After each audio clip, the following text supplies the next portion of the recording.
សម្ដេចតេជោហ៊ុនសែនកែសម្រួលកម្លាំងកងទ័ពនៅតំបន់មានជំនួសដែលស្រោស្រួលគ្នារវាងមេបញ្ជាការកងទ័ពនៃប្រទេសទាំងពីរកម្ពុជាថៃ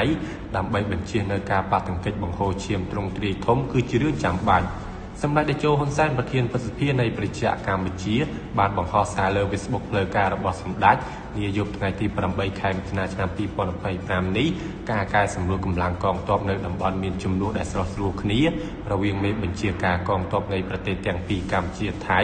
ដើម្បីបញ្ជានៅការបាត់ទង្គិចបង្ហូរឈាមទ្រង់ទ្រាយធំគឺជារឿងចាំបាច់សម្ដេចបានបន្តថាប្រជាជននៃប្រទេសទាំងពីរកម្ពុជាថៃពិតជាចង់មានសន្តិភាពជាបន្តនិងមិនចង់ឃើញនៅសង្គ្រាមនោះឡើយការស្វែងរកដំណោះស្រាយតាមរយៈការចរចាទៅធ្វើចាប់តាំងពីកម្រិតថ្នាក់រាជរដ្ឋាភិបាលរហូតដល់មេបញ្ជាការនៅអង្គភាពជួរមុខទើបមានលទ្ធផលដូចបែបនេះ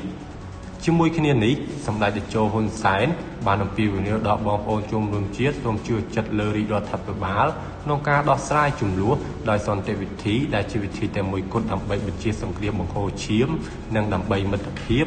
និងកិច្ចសហប្រតិបត្តិការល្អជាមួយប្រទេសជិតខាង។